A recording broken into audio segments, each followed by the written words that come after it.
نحمده ونستعينه ونستغفره ونعوذ بالله من شرور أنفسنا ومن سيئات أعمالنا من يهده الله فلا مضل له ومن يضلل فلا هادي له وأشهد أن لا إله إلا الله وحده لا شريك له وأشهد أن محمدا عبده ورسوله أما بعد يا أيها الذين آمنوا اتقوا الله حق تقاته ولا تموتن إلا وأنتم مسلمون يا أيها الناس اتقوا ربكم الذي خلقكم من نفس واحدة وخلق منها زوجها وبث منهما رجالا كثيرا ونساء واتقوا الله الذي تساءلون به والأرحام إن الله كان عليكم رقيبا يا أيها الذين آمنوا اتقوا الله وقولوا قولا سديدا يصلح لكم أعمالكم ويغفر لكم ذنوبكم ومن يطع الله ورسوله فقد فاز فوزا عظيما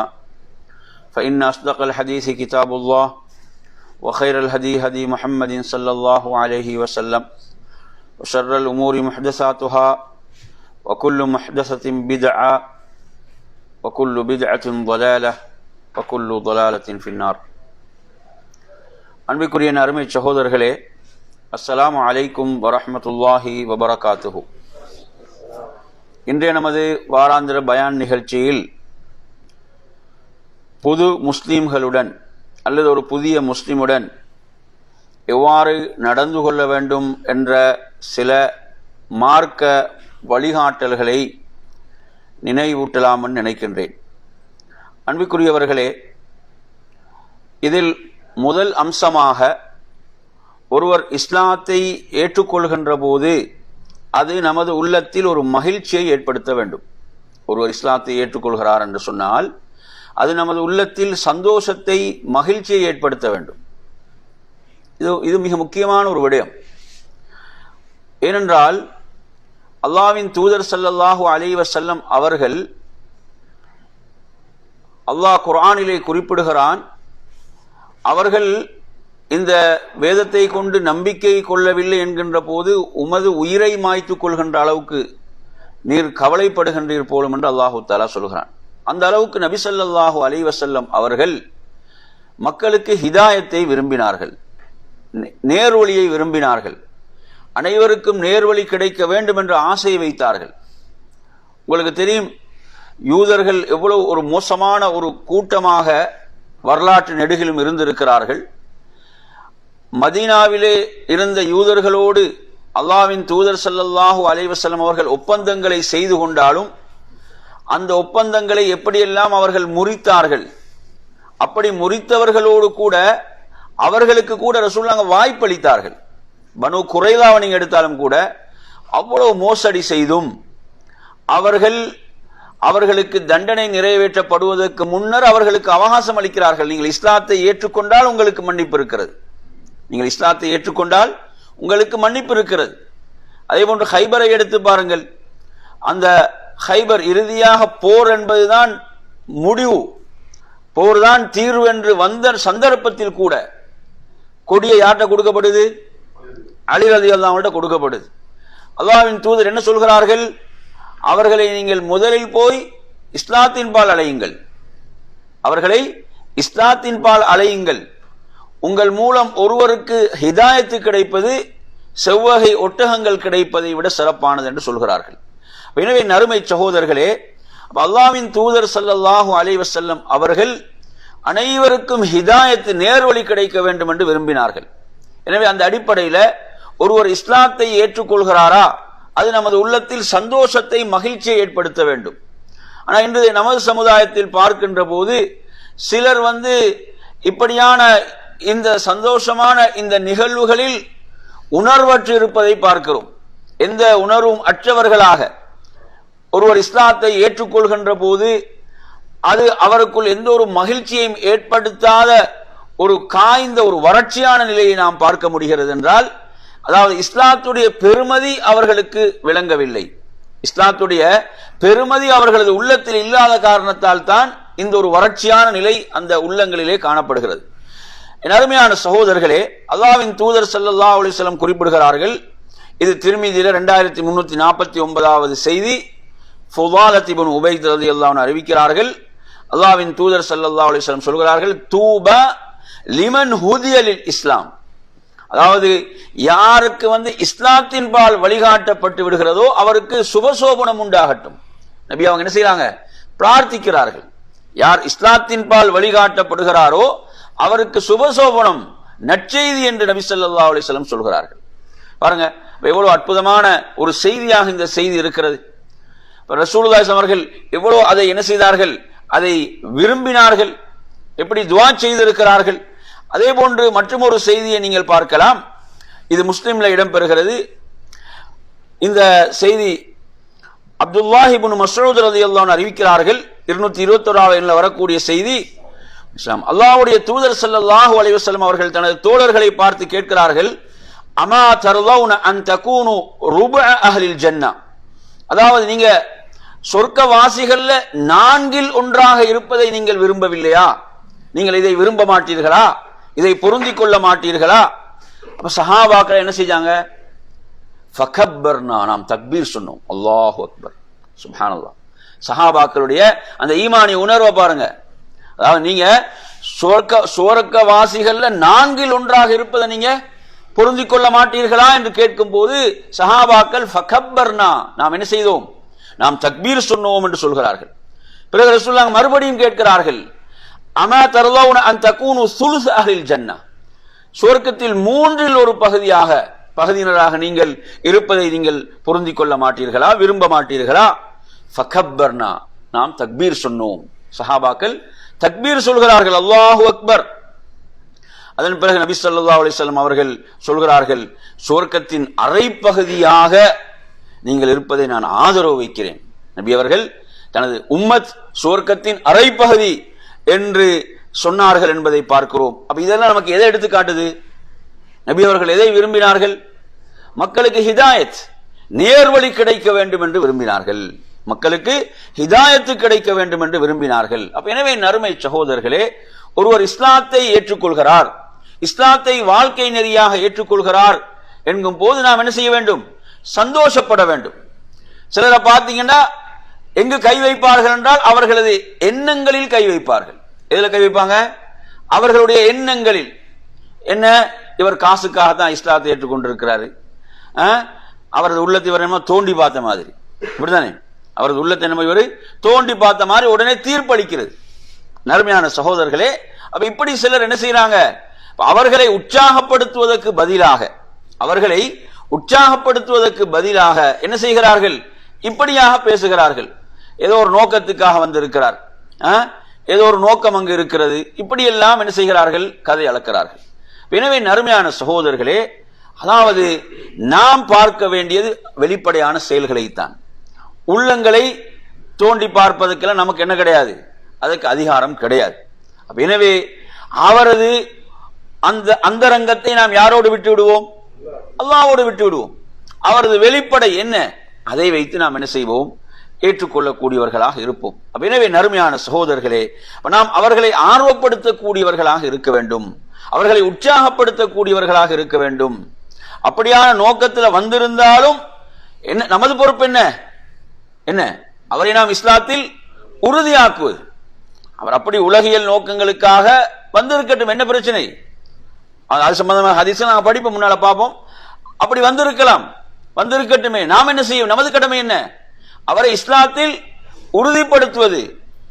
இஸ்லாம் உண்மையான சத்தியமான மார்க்கம் என்ற விடயங்களை அவருக்கு என யாரும் இஸ்லாத்தை 100க்கு 100 முழுமையாக படித்து விட்டு வருவதில்லை. நமக்கு அந்த அளவு இஸ்லாம் தெரியாது. அந்த அளவு நமக்கு இஸ்லாம் தெரியுமா? இஸ்லாத்தை நாம் என்ன முழுமையாக கரைத்து குடித்து விட்டோமா? இஸ்லாத்தை ஏற்றுக்கொள்ளக்கூடியவர்கள் ஏதோ ஒரு விடயத்தால கவரப்பட்டு இஸ்லாத்துக்கு வருவாரு, ஏதாவது ஒரு விடயம் அவருக்கு கவர்ந்து இருக்கும், அதனால வருவாரு, அப்படியா இல்லையா? எனவே நாம் அவருக்கு ஏனைய விடயங்களை சொல்லிக் கொடுக்க வேண்டிய பொறுப்பு நமக்கு இருக்கிறது, அதற்கு வழிகாட்ட வேண்டிய பொறுப்பு நமக்கு என்ன செய்து இருக்கிறது என்பதை நாம் புரிந்து கொள்ள வேண்டும். எனவே நறுமையான சகோதரர்களே, அப்ப இது முதலாவது அடிப்படை. அடுத்து நாம் இன்னொரு விஷயம், ஒரு சகோதரர் இஸ்லாத்தை ஏற்றுக்கொள்கிறார் என்று சொன்னால் அவருக்கு நாம் உணர்த்த வேண்டிய ஒரு விடயம் தான், அதாவது அல்லாஹ் உங்களை எதில் பிறக்க செய்திருக்கிறானோ அதற்குத்தான் நீங்க வந்திருக்கிறீங்க. நீங்க வந்திருக்கிறீங்க எங்கதான்? உங்களோட தாய் வீட்டுக்கு தான் வந்திருக்கிறீங்க. நீங்க வந்திருப்பது எங்க? உங்களுடைய தாய் வீட்டுக்கு தான் நீங்கள் வந்திருக்கிறீர்கள். ஏனென்றால் அல்லாஹ்வின் தூதர் ஸல்லல்லாஹு அலைஹி வஸல்லம் அவர்களும் சொல்கிறார்கள், குர்ஆனும் சொல்கிறது, ஃபித்ரத்துல்லாஹி அல்லதி ஃபதரன் நாஸ அலைஹா. மனிதர்களை அல்லாஹ் எந்த ஃபித்ரத்தில் படைத்தானோ அதுதான் இந்த தீன். எனவே அல்லாஹ்வுடைய தூதரும் சொல்கிறார்கள், குல்லு மௌலூதின் யூலது அலல் ஃபித்ரா. ஒவ்வொரு குழந்தையும் ஃபித்ராவில் தான் என்ன செய்கின்றன, பிறக்கின்றன. அவர்களது பெற்றோர்கள் தான் யூதர்களாக அல்லது கிறிஸ்துவர்களாக அல்லது மஜூசிகளாக மாற்றுகிறார்கள். நபி அவங்க இங்க சொல்லல, என்ன சொல்லல, முஸ்லீமாக மாற்றுகிறார்கள் என்று சொல்றாங்களா? முஸ்லீமாக மாற்ற சொல்றாங்களா? இல்ல. ஏன் அவன் பிறப்பது இதுதான், அந்த ஃபித்ராவில் தான் பிறக்கிறான், அந்த ஃபித்ராவில் தான் பிறக்கிறான். எனவே இஸ்லாத்தை ஒருவர் ஏற்றுக்கொள்கிறார் என்றால் நாம் அவருக்கு சொல்ல வேண்டிய ஒரு விஷயம் தான், நீங்க உங்களோட ஃபித்ராவுக்கு வந்துட்டீங்க, நீங்க எதுல பிறந்தீர்களோ அதற்கு நீங்க என்ன செய்திருக்கிறீங்க, திரும்பி இருக்கிறீர்கள். இதுல இருந்து போன நீங்க திரும்ப வந்திருக்கிறீங்க. இதுதான் என்னது, இதை நாங்க உணர்த்த வேண்டும், இது ஃபித்ரா. எனவே நறுமையான சகோதரர்களே, இந்த செய்தியை நாம் இப்படி அல்லாஹ்வுடைய தூதர் கூறக்கூடிய அந்த செய்தியை நாம் புகாரியில 1358 பார்க்கலாம். அபூ ஹுரைரா ரலியல்லாஹு அன்ஹு அவர்கள் இதை என்ன செய்யறாங்க, ரிவாயத்து செய்கிறார்கள். ஒவ்வொரு செய்தியாக கவனித்துக் கொள்ளுங்கள். நான் சொன்ன ரெண்டு முக்கியமான செய்தி சொல்லியிருக்கிறேன். என்ன செய்தி சொல்லியிருக்கிறேன்? முதல் விஷயம் என்ன சொன்னேன்? முதல் விடயம், ஒருவர் இஸ்லாத்தை ஏற்றுக்கொள்ளும் போது அது நமது உள்ளத்தில் என்ன செய்யணும், ஒரு மகிழ்ச்சியை, சந்தோஷத்தை நமக்குள் ஏற்படுத்த வேண்டும். அவரை நாம் வரவேற்க வேண்டும். அவரை நாம் கட்டுத் தழுவி இஸ்லாத்துக்காக அவரை என்ன செய்வாங்க, மகிழ்ச்சியோடு நாம் அவரை வரவேற்க வேண்டும். நீங்க எனது ஒரு இஸ்லாமிய சகோதரன். அல்லாஹ் குர்ஆனிலே சொல்வது போன்று, இன்னமல் முஃமினூன இஹ்வா, நிச்சயமாக மூமின்கள் யார், சகோதரர்கள். அல் முஸ்லிமு அஹுல் முஸ்லிம், ஒரு முஸ்லிம் மற்றொரு முஸ்லிமுக்கு சகோதரன். எனவே இந்த சகோதரத்துவம் இப்போது ஏற்பட்டு விட்டது, இந்த சகோதரத்துவம் ஏற்பட்டு விட்டது என்பதை நாம் உணர்த்த வேண்டும். அடுத்த அருமையான சகோதரர்களே, இரண்டாவது விஷயம் நாம் சொன்ன விடயம் என்ன, அதாவது ஒருவர் இஸ்லாத்தை ஏற்றுக்கொண்டால் அவருக்கு நாம் உணர்த்த வேண்டிய ஒரு விடயம் தான், நீங்கள் வந்திருப்பது எங்குதான், உங்களோட நீங்க திரும்பி போய் சொந்த இடத்துக்கு வந்திருக்கிறீங்க, உங்களோட தாய் வீட்டுக்கு தான் வந்திருக்கிறீங்க. இதுதான் ஃபித்ரா. இதுதான் என்ன, ஃபித்ராவாக இது இருக்கிறது. இதில் தான் அல்லாஹ் ஒவ்வொருவரையும் பிறக்க செய்கிறான் என்ற அடிப்படையை நாம் உணர்த்த வேண்டும். அடுத்த அருமையான சகோதரர்களே, நாம் அவர்களுக்கு என்ன செய்ய வேண்டும், நற்செய்தி கூறக்கூடியவர்களாக இருக்க வேண்டும். அவர்களது எண்ணங்களை சந்தேகிக்காமல் என்ன செய்ய வேண்டும், அவர்களுக்கு நற்செய்தி சொல்லக்கூடியவர்களாக. அல்லாஹ்வுடைய தூதர் என்ன சொல்றாங்க, யஸ்ஸிரு வலா துஅஸ்ஸிரு, பஷ்ஷிரு வலா துனஃபிரு. நீங்க மக்களுக்கு எளிதாக்குங்கள், சிரமப்படுத்தாதீர்கள். எப்படி என்ன சொல்றாங்க, மக்களுக்கு நீங்க என்ன செய்ய, எளிதாக்குங்கள், சிரமப்படுத்தாதீர்கள். அதே போன்று மக்களுக்கு நற்செய்தி சொல்லுங்கள், வெருண்டோட செய்யாதீர்கள். மக்கள் என்ன செய்யாதீங்க, மார்க்கத்தை விட்டு விரட்டாதீங்க, வெருண்டோடுற வேலையை பார்க்காதீங்க. மக்களுக்கு என்ன சொல்லுங்க, நற்செய்தி சொல்லுங்கள், நற்செய்தி சொல்லுங்கள்.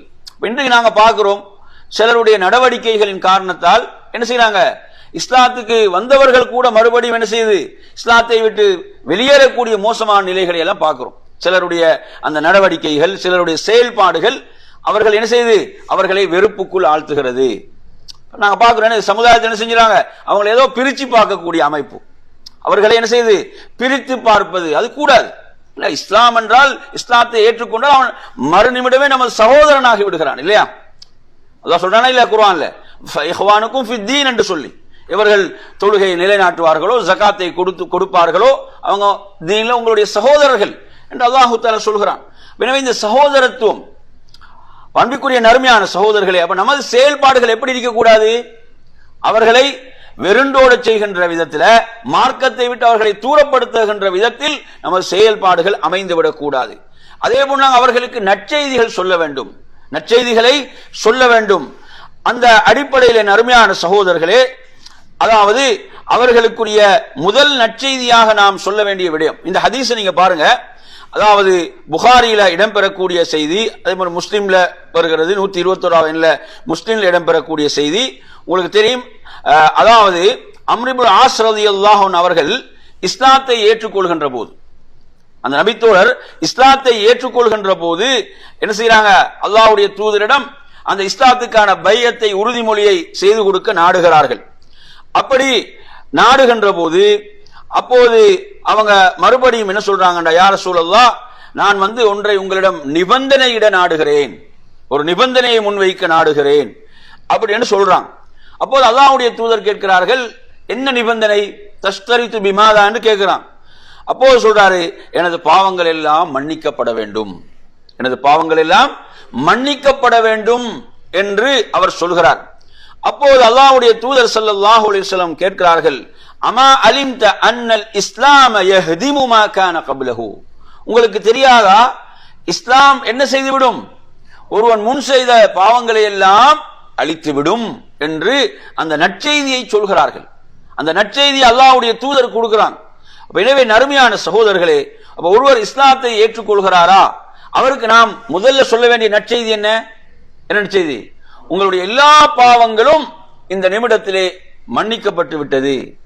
நீங்க மறுபடியும் ஒரு புதிய ஒரு பிறப்பு, அது மறுபடியும் நீங்க என்ன செய்யுங்க, ஒரு புதிய பிறப்பாக மிகப்பெரிய ஒரு சிறப்பை நீங்கள் அல்லாஹ்விடத்திலே அடைந்து விட்டீர்கள். ஏன்? ஒருவருடைய பாவங்கள் மன்னிக்கப்படுவதுதான் சிறப்பு. அல்லாஹ்விடத்தில் உள்ள சிறப்பு என்ன? அதாவது பாவங்கள் மன்னிக்கப்படுவது. அப்ப உங்களுடைய எல்லா பாவங்களையும் அல்லாஹ் இந்த நொடியிலே மன்னித்து விட்டான். எவ்வளவு பெரிய ஒரு சிறப்பு, உயர்ன்னு பாருங்க. இப்ப நாங்க அதாவது இந்து சமுதாயத்தை நீங்க எடுத்து பார்த்தீங்கன்னு சொன்னா, பிறப்பின் அடிப்படையில என்ன செய்கிறார்கள், ஜாதியின் அடிப்படையில உயர்வு தாழ்வு கற்பிக்கிறார்கள். எப்படி எல்லாம் என்ன செய்கிறார்கள், மக்களை வேறுபடுத்தி பார்க்கிறார்கள். ஆனா இஸ்லாமிய மார்க்கத்தை பாருங்க, ஒரு இஸ்லாத்தை ஏற்றுக்கொண்டவுடன் இவ்வளவு பெரிய சிறப்பு கொடுக்குது. இஸ்லாத்தை ஏற்றுக்கொண்டவுடன் இவ்வளவு பெரிய ஒரு உயர்வை கொடுக்கிறது என்று பாருங்க. எல்லா பாவங்களும் அவர் மன்னிக்கப்பட்டு அல்லாஹ்விடத்தில் ஒரு மிகப்பெரிய ஒரு சிறப்புக்குரிய மனிதராக அவர் மாறுகிறார். எனவே நறுமையான சகோதரர்களே, உண்மையில் இந்த செய்திகள் முஸ்லிம் அல்லாதவர்களுக்கு போய் சேர்ந்திருக்கிறதா என்று நாம் நம்மிடம் கேட்டு பார்க்க கடமைப்பட்டிருக்கிறோம். இந்த நற்செய்திகள் எல்லாம் அவர்களுக்கு போய் சேர்ந்து இருக்கிறதா? இப்படியாக அல்லாஹ்வுடைய தூதர் ஸல்லல்லாஹு அலைஹி வஸல்லம் சொல்கிறார்கள். எனவே இந்த நற்செய்தியை நாம் சொல்ல வேண்டும், இந்த நற்செய்தியை நாம் கொடுக்க வேண்டும். ஒரு இஸ்லாத்தை ஏற்றுக்கொண்டு விட்டால் என்ன செய்ய வேண்டும், இந்த நற்செய்தியை முதலில் நாம் அவர்களுக்கு சொல்ல வேண்டும். என்றால் நமக்கு இஸ்லாம் மார்க்கம் சொல்வது, நீங்க என்ன செய்யுங்க, மக்களுக்கு நற்செய்திகளை சொல்லுங்கள். அப்ப இது ஒரு விடயம். அடுத்ததாக அருமையான சகோதரர்களே, இதில் நாம் கவனிக்க வேண்டிய ஒரு விடயம் என்னவென்று சொன்னால், அது தொடர்பான மற்றும் ஒரு செய்தியை பாருங்க. இந்த செய்தியும் புகாரியில 41வது எண்ணில் வரக்கூடிய செய்தி. அபூ சயீதுல் குத்ரி ரலியல்லாஹு அன்ஹு அறிவிக்கிறார்கள், அல்லாஹ்வின் தூதர் ஸல்லல்லாஹு அலைஹி வஸல்லம் அவர்கள் இவ்வாறு கூறினார்கள். எப்படி?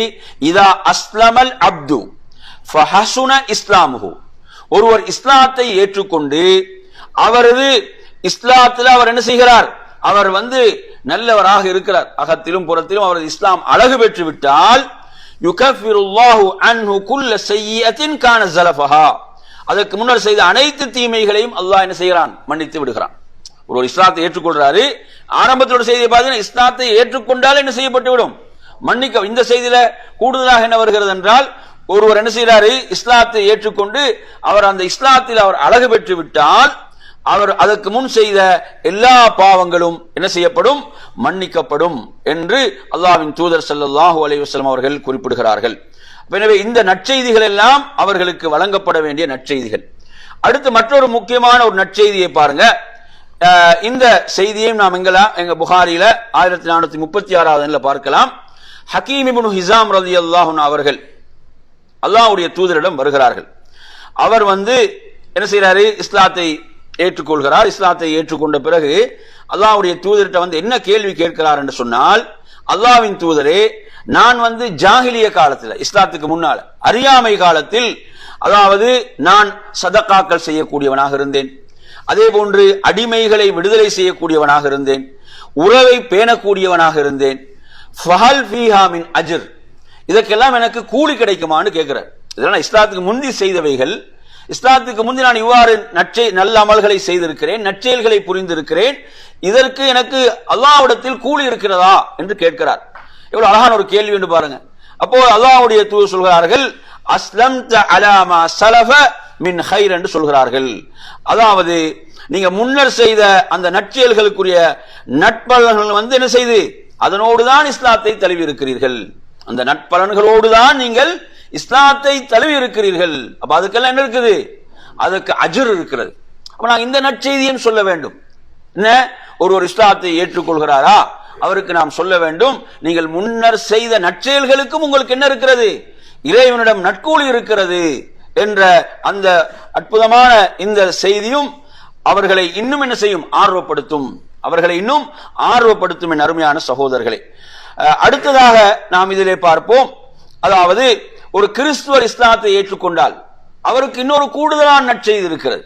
ஒரு கிறிஸ்துவர் என்ன செய்கிறார், ஒரு வேதக்காரர், ஒரு யூதரோ கிறிஸ்துவரோ இஸ்லாத்தை ஏற்றுக்கொண்டால் அல்லாஹ்வின் தூதர் ஸல்லல்லாஹு அலைஹி வஸல்லம் அவர்கள் சொல்கிறார்கள், ஒரு வேதக்காரர் இஸ்லாத்தை ஏற்றுக்கொண்டால் அவருக்கு 2 கூலிகள் உண்டு சொல்றாங்க. ஃபலஹு அஜ்ரான், 2 கூலிகள் உண்டு. ஈசா அலைஹிஸ்ஸலாத்தை ஈமான் கொண்டதற்கும் அதே போன்று இறுதி தூதர் முஹம்மது நபி ஸல்லல்லாஹு அலைஹி வஸல்லம் அவர்களை ஈமான் கொண்டதற்கும் இப்படி 2 கூலிகள் இருக்கின்றன என்று அல்லாஹ்வின் தூதர் ஸல்லல்லாஹு அலைஹி வஸல்லம் குறிப்பிடக்கூடிய செய்தி புகாரியில 3011வது எண்ணில் இடம்பெறுகிறது. இந்த நற்செய்தி நாம் அவர்களுக்கு கூடுதலாக சொல்ல வேண்டிய ஒரு நற்செய்தியாக இருக்கிறது. எனவே இப்படியாக அருமையான சகோதரர்களே, இந்த நற்செய்திகளை நாம் அவர்களுக்கு வழங்குவது என்பது அவர்களை இஸ்லாத்தில் என்ன செய்யும், அவர்களை ஆர்வப்படுத்தும், இஸ்லாத்தில் அவர்களை உறுதியாக ஆக்கும். எனவே இவைகளை விட்டு நாம் என்ன செய்யக்கூடாது, அவர்களது எண்ணங்களை சந்தேகிப்பதோ அவர்களை நாங்க ஒரு சந்தேக கண் கொண்டு பார்ப்பதோ இதெல்லாம் கூடாது. நாங்க என்ன செய்ய, அவங்களை இஸ்லாத்தில் எப்படியாவது அவர்களை உறுதிப்படுத்தக்கூடிய வேலையைத்தான் நாம் செய்ய வேண்டும். அவர்கள் வேறு நோக்கங்கள் வந்திருந்தாலும் அவைகளை நாம் துருவி ஆராய வேண்டிய அவசியமில்லை. அவர்களை நாம் மார்க்கத்தில் உறுதியாக்க வேண்டும். அடுத்து நபி ஸல்லல்லாஹு அலைஹி வஸல்லம் அவர்களுடைய உன்னதமான ஒரு முன்மாதிரியை பாருங்கள். அல்லாஹ்வுடைய தூதரிடம் யாராவது இஸ்லாத்தை ஏற்றுக்கொண்டால், இந்த ஹதீஸ் முஸ்லிம்ல வருகிறது, தாரிக் இப்னு அஷ்யம் அல் அஷ்ஜாஇ ரலியல்லாஹு அன்ஹு அறிவிக்கிறார்கள். முஸ்லிம் 2697வது வரக்கூடிய செய்தி என்ன, அல்லாஹ்வுடைய தூதரிடம் யாராவது இஸ்லாத்தை ஏற்றுக்கொண்டால் நபி அவர்கள் அவருக்கு முதலில் தொழுகையை கற்றுக் கொடுப்பார்கள். அஸ்ஸலா, முதல் என்ன செய்வாங்க, தொழுகை அல்லாஹ்வுடைய தூதர் கற்றுக் கொடுப்பார்கள். பிறகு ரசூலுல்லாஹ் இந்த துஆவை ஓதுமாறு சொல்லிக் கொடுப்பாங்க. இந்த துஆவை ஓதுமாறு ஏவுவார்கள். சும்ம அமரஹு அன் யதுஉ பிஹாஉலாஇல் கலிமாத், இந்த துஆவை ஓதுமாறு ரசூலுல்லாஹ் சொல்லுவாங்க. என்ன துஆ அது? அல்லாஹும்ம இக்ஃபிர்லி, அல்லாஹும்ம இக்ஃபிர்லி வர்ஹம்னி வஹ்தினி வஆஃபினி வர்ஸுக்னி. எத்தனை விஷயம் இருக்கிறது? 5 விஷயங்கள். எத்தனை விஷயங்கள் ரசூலுல்லாஹ் சொல்லிக் கொடுப்பாங்க? 5 விஷயங்கள். ஒரு இஸ்லாத்தை ஏற்றுக்கொண்டா நபி அவங்க இந்த துஆவை சொல்லிக் கொடுப்பாங்க. முதலாவது என்ன? அல்லாஹும்ம இக்ஃபிர்லி, யா அல்லாஹ் என்னை மன்னிப்பாயாக. அடுத்து என்ன? வர்ஹம்னி, எனக்கு கிருபை செய்வாயாக, அருள் புரிவாயாக. வஹ்தினி, எனக்கு நேர்வழி நல்வழி காட்டுவாயாக.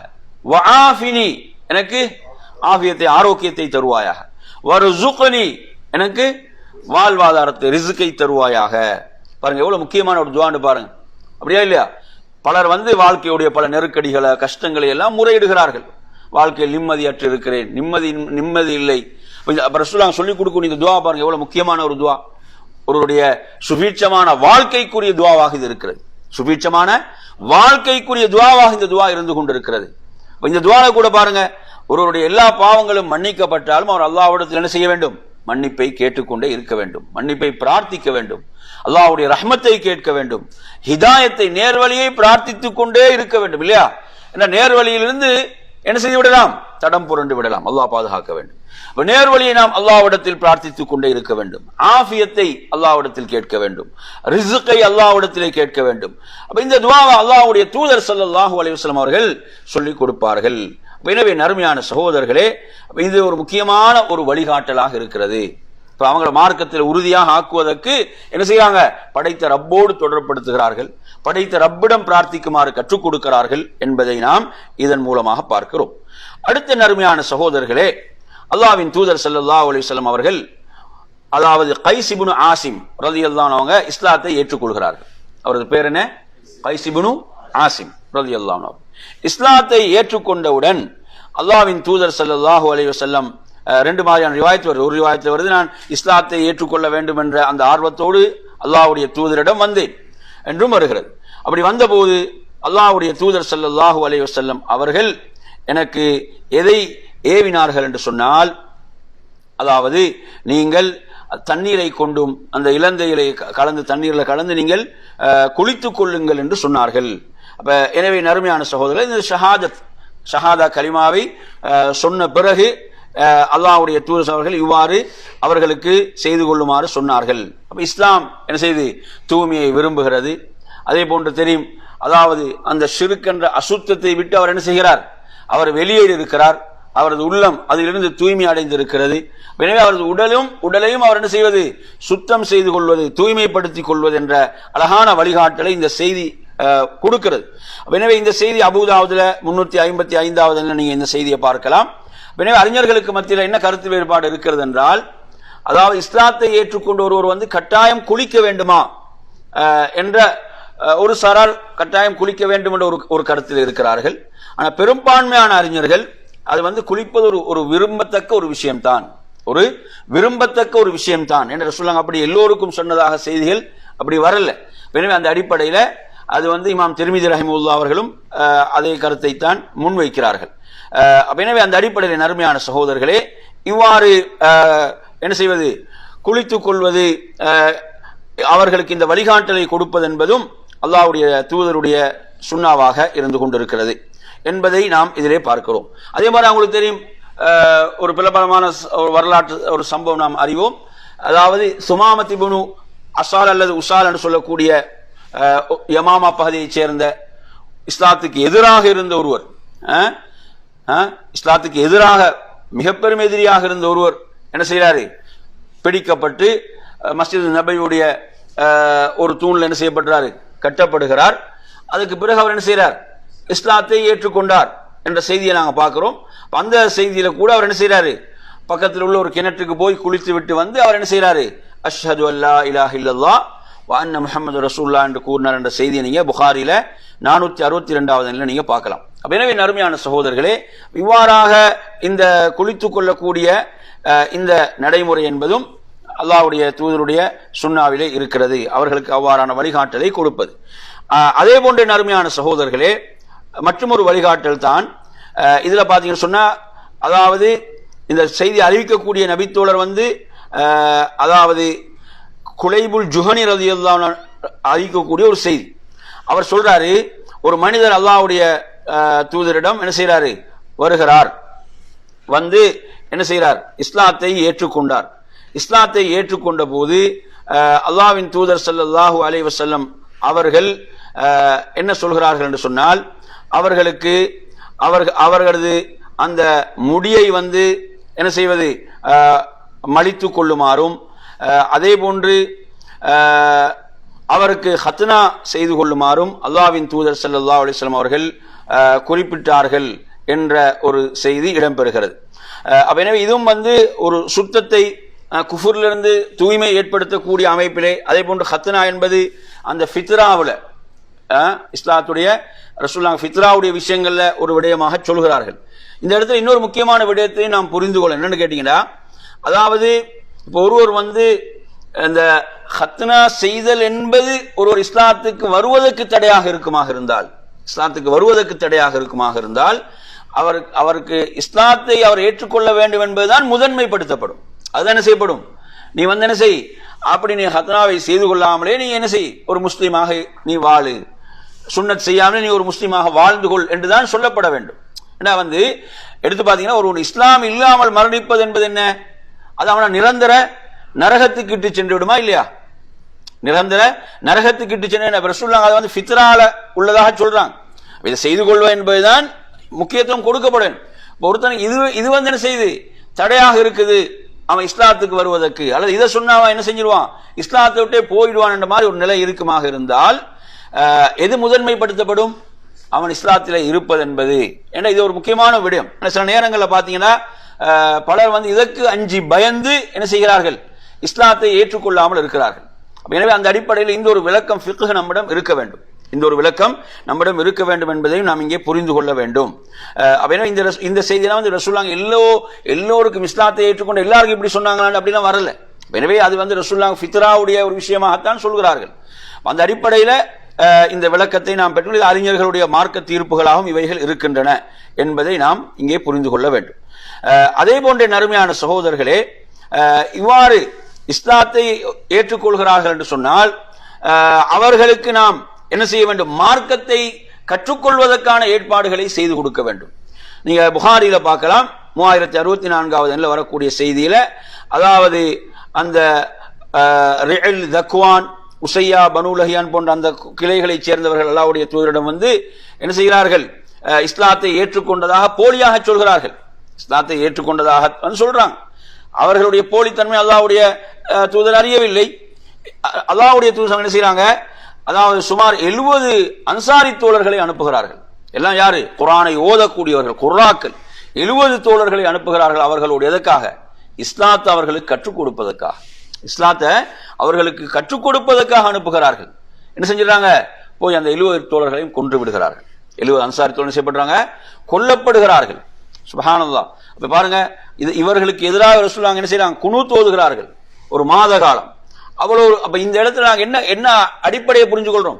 அவங்களுக்கு மார்க்கத்தை கற்றுக் கொடுப்பதற்காக, மார்க்கத்தை சொல்லிக் கொடுப்பதற்காக 70 அன்சாரி தோழர்கள் அனுப்பப்படுகிறார்கள். எனவே நறுமையான சகோதரர்களே, அப்ப நாம் இஸ்லாத்தை ஒருவர் ஏற்றுக்கொள்கின்ற போது அவருக்கு நாம் என்ன செய்ய வேண்டும்? இஸ்லாத்தை கற்றுக்கொள்வதற்கான ஏற்பாடு. உதாரணம் எடுத்தீங்களா, ஒரு தனி மனிதருக்கு முடிந்த அமைப்பில் அதை செய்வது. ஒரு சமூகமாக இருக்கும் போது ஊர்கள் என்ன செய்யலாம்? ஊருடைய ஜமாத் அதற்கான ஏற்பாடுகளை செய்யலாம். பள்ளியுடைய நிர்வாகங்கள், ஜமாத்துகள் என்ன செய்யலாம்? அதற்குரிய ஏற்பாடுகள். தமிழகத்தில் சில ஊர்கள் அப்படி என்ன செய்திருக்கிறாங்க? ஏற்பாடுகள் செய்திருக்கிறாங்க இல்லையா? இஸ்லாத்தை புதிதாக இஸ்லாத்தை ஏற்றுக்கொண்டவர்களுக்கு படிப்பதற்கு அப்படி ஏற்பாடு. நீங்க எந்த ஊர்ல எங்க படிச்சீங்க? எந்த ஊர் அது? பெரியப்பட்டினம். அங்க இருக்குது. நீங்க எந்த ஊர்ல படிச்சீங்க?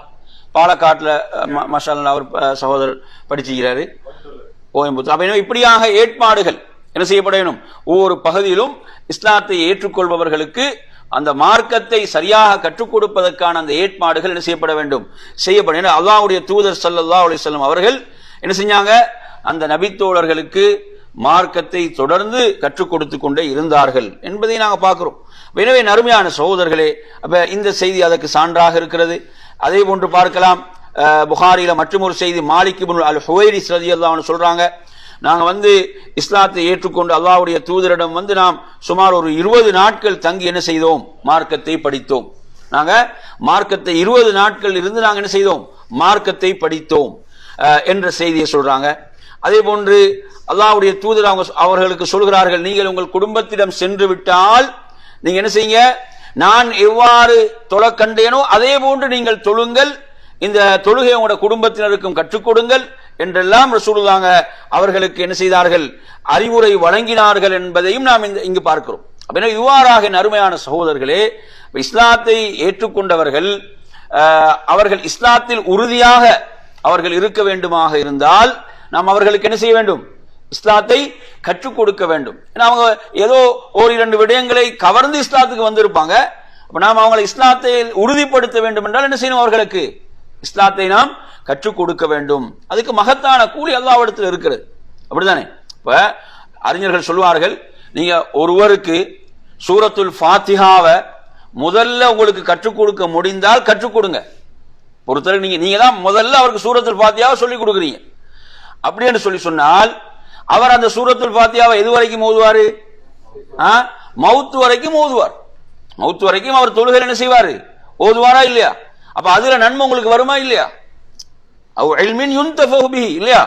கல்வி, நமது கல்வியின் மூலம் ஒரு பயனடைகிறார் என்று சொன்னால் அது நமது கபருக்கு வந்து கொண்டே இருக்கும். நாம் மவுத்தாகி விட்டாலும் மரணித்து விட்டாலும் கியாம நாள் வரை என்ன செய்யும்? அந்த நன்மைகள் வந்து கொண்டே இருக்கும். நாங்க ஒரு ஆளுக்கு முதல்ல சூரத்துல் ஃபாத்திஹாவை சொல்லிக் கொடுக்க கூடிய ஒரு பாக்கியம் நமக்கு கிடைச்சா அது பெரும் பாக்கியம். அது என்னது? அது ஒரு பெரும் பாக்கியம். எனவே நறுமையான சகோதரர்களே, அந்த அடிப்படையில மார்க்கத்தை நாம் பிறருக்கு சொல்லிக் கொடுத்தல், அதிலும் குறிப்பாக ஒரு புதிதாக இஸ்லாத்தை ஏற்றுக்கொள்கிறாரா அவருக்கு சொல்லிக் கொடுத்தல் என்பது ஒரு பெரிய ஒரு நன்மைக்குரிய விடயமாக இருந்து கொண்டிருக்கிறது. எனவே இந்த அடிப்படையை நாம் இங்கே புரிந்து கொள்ள வேண்டும்.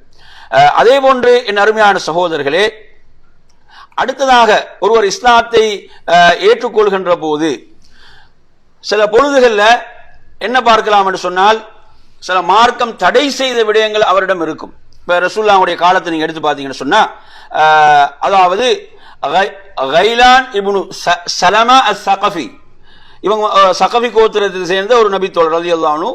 சகஃபி என்பது உங்களுக்கு தாயிஃப்ல உள்ள ஒரு கோத்திரம். இவர் இஸ்லாத்தை ஏற்றுக்கொள்கின்ற போது இவருக்கு 10 மனைவியர்கள். எத்தனை மனைவிமார்? 10 மனைவிமார்கள்.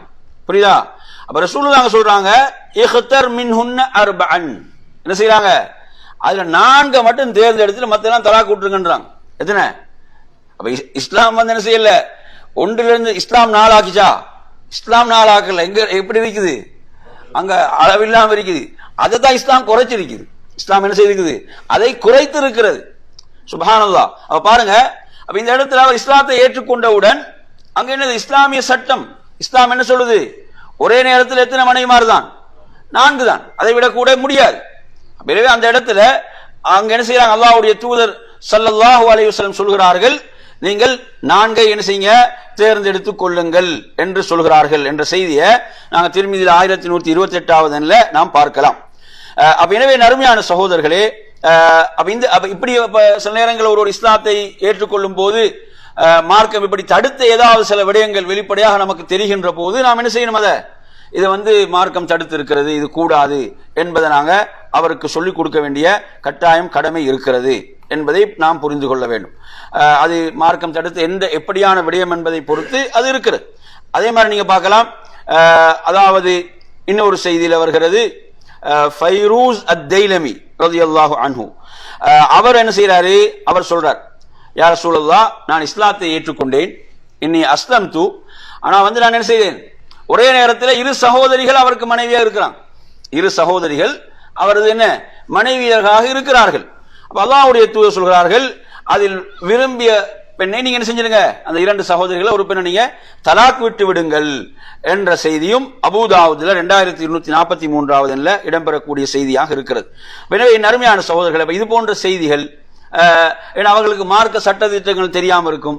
சில நேரம் இஸ்லாத்துக்கு ஒரு என்ன செய்வாரு? தங்கத்தை அணிந்து கொண்டிருப்பாரு. அப்ப நாம் அவருக்கு சொல்ல, என்ன, ஆண்களுக்கு தங்கத்தை மார்க்கம் என்ன செய்திருக்கிறது? ஹராமாக்கி இருக்கிறது. அப்ப இப்படி மார்க்கம் தடுத்த விடயங்களை நாம் எடுத்து சொல்லக்கூடிய அந்த வழிகாட்டலையும் நாம் இந்த செய்திகளூடாக நாம் என்ன செய்கிறோம்? நாம் பார்க்கின்றோம். அதே போன்ற அருமையான சகோதரர்களே, அதாவது உண்மையில் இஸ்லாத்தை ஏற்றுக்கொள்ளக்கூடியவர்கள் பல நோக்கங்கள்ல என்ன செய்வாங்க? இஸ்லாத்தை ஏற்றுக்கொள்வார்கள். அப்படியே இல்லையா? பல நோக்கங்கள்ல சிலர் இஸ்லாத்துடைய சிறப்பம்சங்கள்ல கவரப்படுவாங்க. இன்னும் சிலர் என்ன செய்வாங்க? சில உதவிகளை எதிர்பார்த்தவர்களாக கூட இஸ்லாத்துக்கு வருவாங்க. ஏன்னா மனிதர்கள் தானே, எல்லோரும் தேவையுடையவர்கள், மனிதர்கள். பாருங்க, முஸ்லிம் ஒரு செய்தி வருகிறது, அனஸ் இப்னு மாலிக் ரலியல்லாஹு அன்ஹு அறிவிக்கிறார்கள், அல்லாஹ்வுடைய தூதரிடம் ஒரு மனிதர் வருகிறார். ஒரு மனிதர் அவர் அல்லாஹ்வுடைய தூதரிடம் உதவி கேட்கிறார். அப்ப உதவி கேட்கின்ற போது ரசூலுல்லாஹ் ஃபஅதாஹு கனமன் பைன ஜபலைன், 2 மலைகளுக்கு மத்தியில் மேய்ந்து கொண்டிருக்கக்கூடிய அந்த ஆடுகளை, ஆட்டு மந்தைகளை ரசூலுல்லாஹ் என்ன செஞ்சிடறாங்க? அப்படியே கொடுத்துடுறாங்க, அப்படியே கொடுத்து விடுகிறார்கள். சுப்ஹானல்லாஹ். அப்ப எனவே அவர் ஃபரஜா இலா கௌமிஹி, தனது சமுதாயத்திடம் போய் சொல்றார், யா கௌமி அஸ்லிமுன்னு சொல்றார், எனது சமுதாயமே இஸ்லாத்தை ஏற்றுக்கொள்ளுங்கள். சமுதாயத்தை சொல்றார், என்ன, எனது சமுதாயமே இஸ்லாத்தை ஏற்றுக்கொள்ளுங்கள்.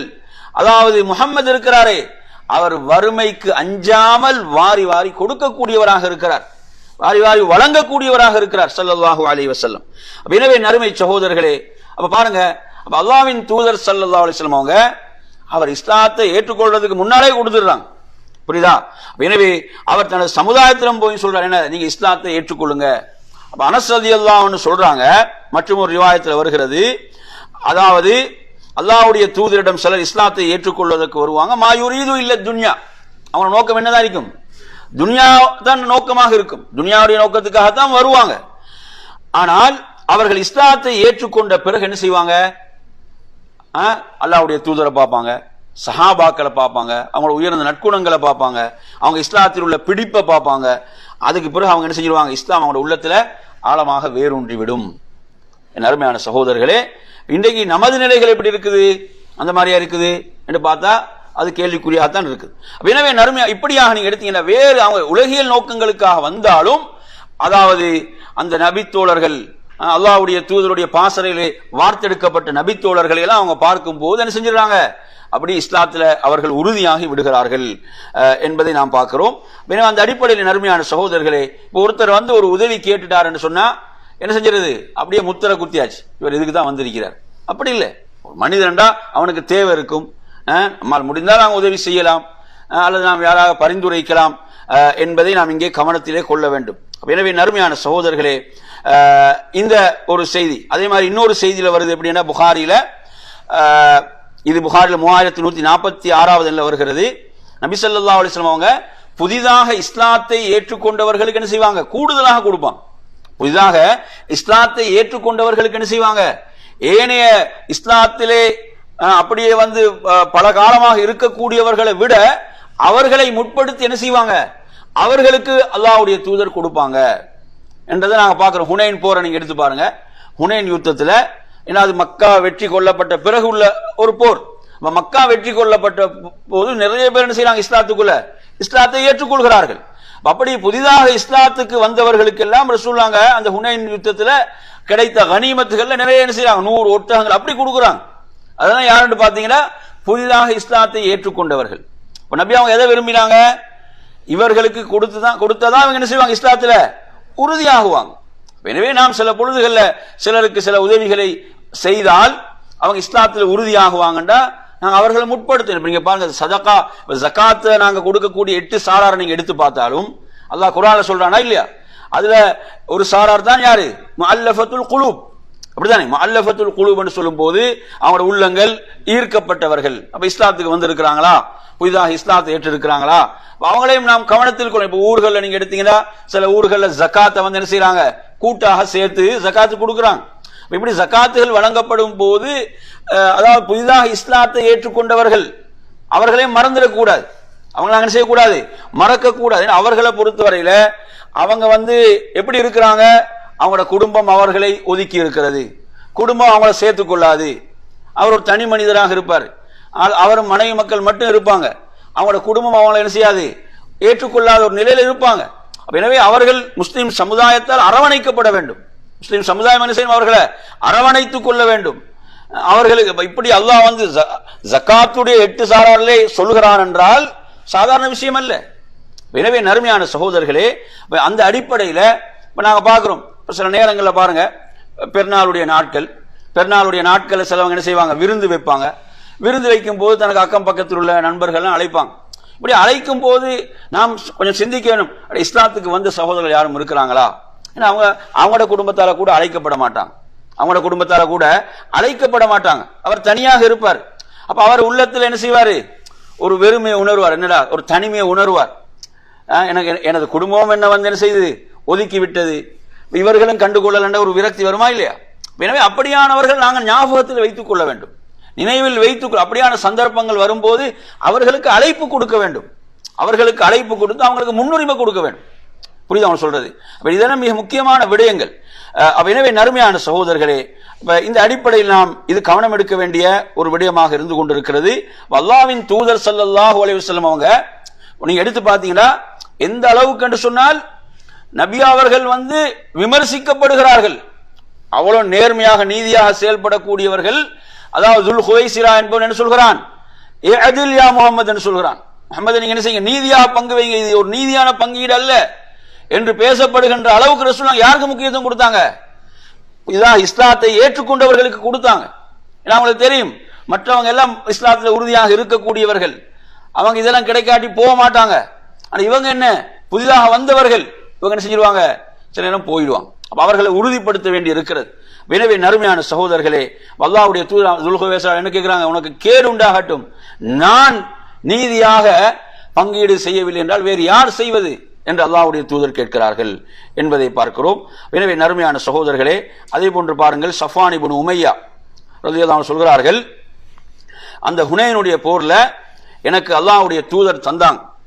அப்ப அதுக்கு முன்னால வரைக்கும் எப்படி இஸ்லாத்தை ஏற்றுக்கொள்வதற்கு முன்னால நிலை என்ன எப்படி இருக்கிறது? படைப்பினங்கள எனக்கு மிகவும் வெறுப்புக்குரியவராக அல்லாஹ்வுடைய தூதர் இருந்தார் என்று அவர் சொல்றார்.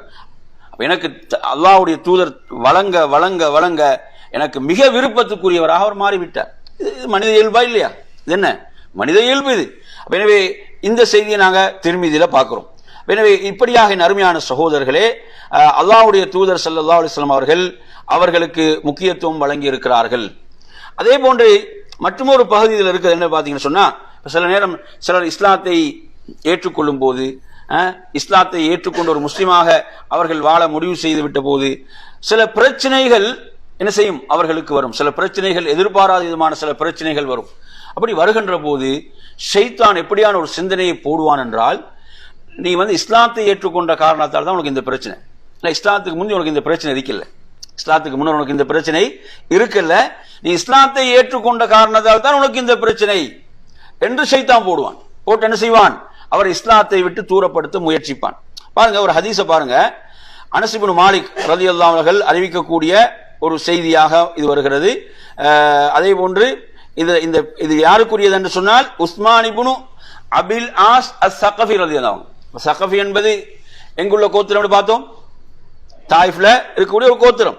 எனவே அந்த ஸகஃபி கோத்திரத்தை சேர்ந்த உஸ்மான் இப்னு அபில் ஆஸ் சொல்றாரு, நான் இஸ்லாத்தை ஏற்றுக்கொண்டது முதல் என்று சொல்றார்.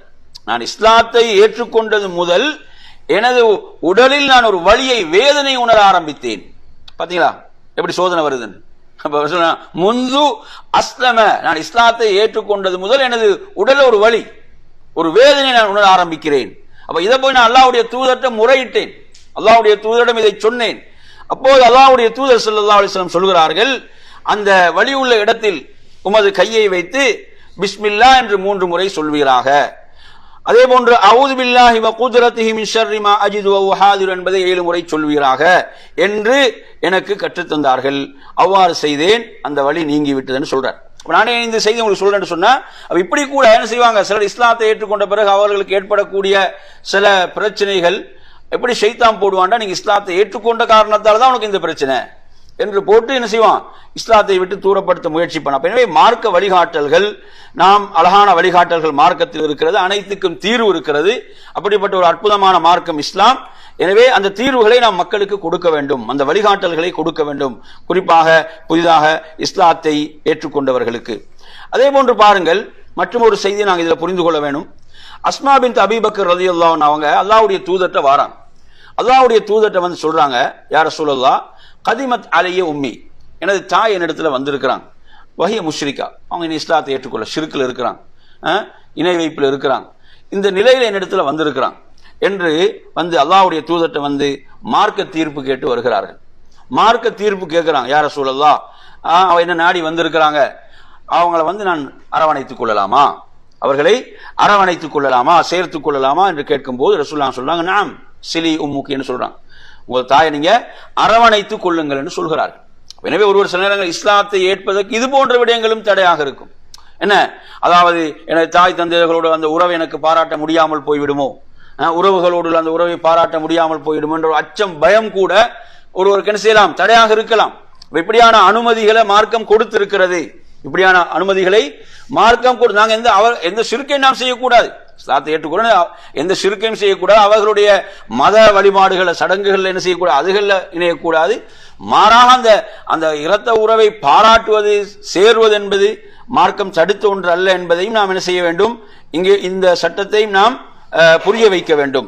எனவே நறுமையான சகோதரர்களே, இந்த அடிப்படையில் அதாவது என்ன, நம்ம சமுதாயத்தில் நீங்க இன்னைக்கு பார்த்தீங்கன்னா மிக கவலையான நிலைகளை பார்க்கிறோம். கவலையான நிலைகள் என்று சொன்னால், அதாவது ஒரு சம்பவம் நான் எனது வாழ்க்கையில கண்ட ஒரு விடயம் இது. அதாவது ஒரு குடும்பம் இஸ்லாத்தை ஏற்றுக்கொண்டு எந்த அளவுக்கு அவங்க போயிட்டாங்கன்னு சொன்னா, கடைசியில் இஸ்லாத்தை விட்டு அவங்க தூரமாக ஒரு நிலைக்கு போயிட்டாங்க. அது அவங்களோட பலவீனம். அவங்க இஸ்லாத்தில் உறுதியாக இருக்கு, அதில் மாற்று கருத்து கிடையாது. ஆனா முஸ்லிம்களுடைய செயல்பாடுகள் சில நேரங்கள் என்ன செய்து அவங்கள அப்படி ஆக்கி விடுகிறது, அவங்கள அப்படி ஆக்குது. அவங்க வந்து பாத்தீங்கன்னு சொன்னா ஹிந்துவாக இருந்து இஸ்லாத்தை ஏற்றுக்கொள்றாங்க. இஸ்லாத்தை ஏற்றுக்கொண்டு அந்த தாய் என்ன செய்யறா, தனது மகளை வந்து ஒரு ஹிந்து ஒரு ஸ்கூல், இந்து ஒரு கல்வி கூடம், அதிலிருந்து அந்த பிள்ளையை எடுத்து என்ன செய்யறாங்க, ஒரு முஸ்லீம்கள் படிக்கக்கூடிய ஒரு கல்வி கூடத்தில் போடுறாங்க. ஆனா அந்த கல்வி கூடத்தில் அந்த பிள்ளை என்ன செய்யுது, அந்த பிள்ளைகளால நிறைய பிரச்சனைகளை சந்திக்குது. ஒரு ஹிந்துவாக இருந்து இஸ்லாத்தை ஏற்றுக்கொண்ட அடிப்படையில் ஒரு என்ன செய்யறாங்க, பிரித்து பார்க்கக்கூடிய ஒரு நிலை, என்ன செய்ய அந்த பிள்ளைகள் பிரித்து பார்க்கக்கூடிய ஒரு நிலை. அதனால அந்த பிள்ளை என்ன செய்யுது, நான் இந்த ஸ்கூலுக்கே செல்ல மாட்டேன் என்று வீட்டில் நிற்குது. அந்த தாய் வந்து இதை முறையிடுறாங்க. இந்த தாய் என்ன செய்யறாங்க, இதை முறையிடுகிறார்கள். அப்ப எங்கட வளர்ந்து வரக்கூடிய எங்கட சமுதாயத்துக்கு நாங்கள் என்ன வழிகாட்டலை கொடுக்க வேண்டும்? அதாவது இஸ்லாத்தை ஒருத்தர் ஏற்றுக்கொண்டால் அது எவ்வளவு பெரிய சிறப்பு, அவங்க நாங்கள் எவ்வளவு கண்ணியப்படுத்த வேண்டும், அவங்க நாங்கள் இஸ்லாத்தில் அவங்களை உறுதிப்படுத்தக்கூடிய அமைப்பில் தான் நம்ம செயல்பாடுகள் இருக்க வேண்டும்.